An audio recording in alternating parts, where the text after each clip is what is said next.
ग्रामीण भागातील पाणी टंचाईचे गांभीर्य लक्षात घेऊन टँकरचे योग्य नियोजन करून पाणी टंचाईच्या समस्येला सर्वोच्च प्राधान्य द्यावे. टँकरचे वेळापत्रक वीज वितरण कंपनी आणि पंचायत समितीनं तयार करून जनतेसाठी खुले करावे. जलजीवन योजनेच्या अधिकाऱ्यांना चांगलेच धारेवर धरत या कामात झालेल्या हलगर्जीपणाची स्वतंत्र चौकशी करून कारवाई करण्याचे निर्देश जलसंपदा तथा पालकमंत्री नामदार राधाकृष्ण विखे पाटील यांनी दिले. संगमनेर येथील मालपाणी लॉन्स येथे तालुकास्तरीय टंचाई आढावा बैठक जलसंपदा मंत्री राधाकृष्ण विखे पाटलांच्या उपस्थितीमध्ये पार पडली. याप्रसंगी आमदार अमोल खताळ, जिल्हाधिकारी डॉक्टर पंकज आशिया, जिल्हा परिषदेचे अतिरिक्त मुख्य कार्यकारी अधिकारी विजय मुळीक, उपविभागीय अधिकारी अरुण उंडे, गटविकास अधिकारी प्रवीण सिनारे, राष्ट्रवादीचे जिल्हाध्यक्ष कपिल पवार, शिवसेनेचे जिल्हा संघटक विठ्ठल घोरपडे, तालुका प्रमुख रामभाऊ रहाणे आदींसह मान्यवर लोकप्रतिनिधी, नागरिक आणि विविध शासकीय विभागांचे अधिकारी उपस्थित होते.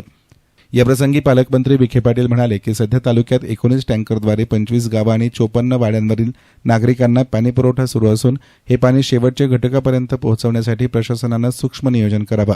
टँकर्सचे वेळापत्रक तयार करून गावकऱ्यांना आगाऊ माहिती द्यावी.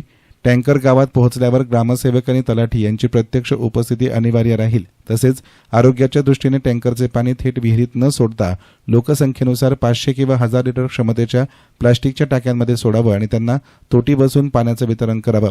पाण्याचा उद्भव जिथे आहे तिथे जलशुद्धीकरण यंत्रणा कार्यान्वित करण्याचा निर्णय जिल्हा नियोजन समितीमध्ये झाला असल्याचं विखे पाटलांनी सांगितलं. सगळे ग्रामसेवक तलाठी कोण आजारी काही आजारी ते नोंद घ्या किंवा ज्या लाईट डिपार्टमेंट काही काही पूर्ण कोण काही आजारी त्याची नोंद घ्या सगळ्यांनी.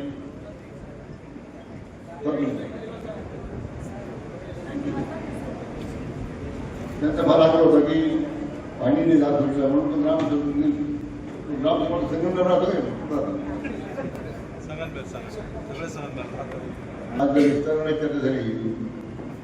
या तालुक्याचे प्रश्न किती गंभीर आहे मला सांगितली गरज. तरी मला वाटतं मान्य जिल्हाधिकारी महोदय उपस्थित आहेत, ॲडिशनल सी उपस्थित आहेत, सगळे बाकी शेतकरी अधिकारी आहेत. या सगळ्यांच्या उपस्थितीमध्ये आज आपल्या तालुक्याचे जे आमदार डॉक्टर आमदार अमोल खताळ यांच्या उपस्थितीत आता बैठक झाली. खरं म्हणजे टंचाईला सामोरं जाताना किती गांभीर्याने अधिकाऱ्यांनी घेतलं पाहिजे हा विषय, त्यासाठी ही बैठक होती. आणि जर टंचाई उद्भवताना 2 मुद्दे महत्वाचे. एक तर विजेचा मुद्दा महत्वाचा आहे, तो ताबडतोब आपण त्यात लक्ष घातलं पाहिजे. केवळ वीज मिळत नाही, 8-8 दिवस वीज नाही आहे, विजेच्या रखडण्यामुळे लोकांना पाणी मिळत नाहीये, हे काय काही योग्य नाही. मला वाटतं सगळ्या एजन्सीने आता एकत्र बसून या संदर्भात आता विचार केला पाहिजे. सगळ्या ग्रामसेवक तलाट्यांना माझी विनंती आहे की संगमनेरात मी 100% लोक संगमनेरमध्ये राहतात, तिथं प्रांत संगमनेरमध्ये राहतात, तिथं कार्यक्रम बंद आहे संगमनेरमध्ये राहतात, MSCBचे आहेत. मला त्यांच्याशी जाऊन स्वतः भेटलं पाहिजे. एक पत्र पाठवलं म्हणजे सोबत काय झाला पाहिजे. तुम्ही सुद्धा प्रोॲक्टिव्हली काम करण्याची गरज आहे. शेवटी हा लोकप्रतिनिधी, सरपंच असतील, ग्रामपंचायतीचे गावचे पदाधिकारी असतील, त्यांनी किती प्रयत्न केला आणि जर शासकीय कर्मचाऱ्यांनी त्याच्यामध्ये हलगर्जीपणा केला तर ते काम साध्य होणार नाही.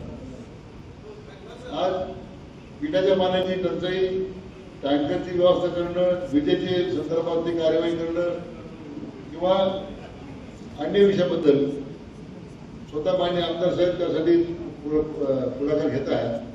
परंतु महत्वाचं जलजीवन बाबतीमध्ये तर मी सांगायची गरज नाही.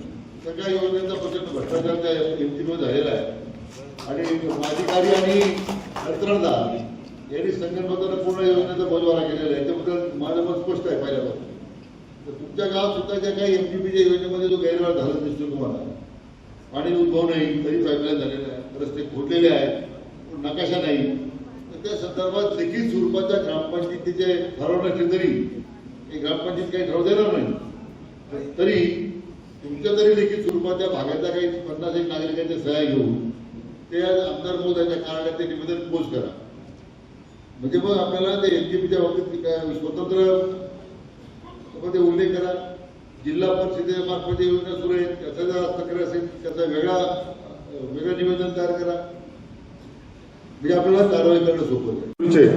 त्याच्यामुळं जिथं जिथं पाण्याची अडचण आहे त्या भागातील ग्रामसेवकांना सुद्धा माझ्या सूचना राहतील की आपणही कुठल्याही प्रकारचा हलगर्जीपणा न करता तत्काळ त्या दृष्टीने वरिष्ठ कार्यालयाला अहवाल पाठवला गेला पाहिजे.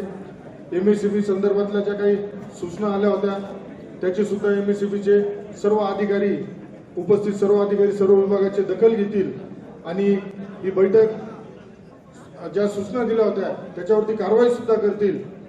त्याबाबतचा अहवाल पालकमंत्री महोदय कार्यालय आणि माझ्या कार्यालयाला देतील. आज ही बैठक अतिशय चांगल्या वातावरणामध्ये संपन्न झाली. एसएन मीडियासाठी प्रतिनिधी गोरक्षणे हे संगमनेर.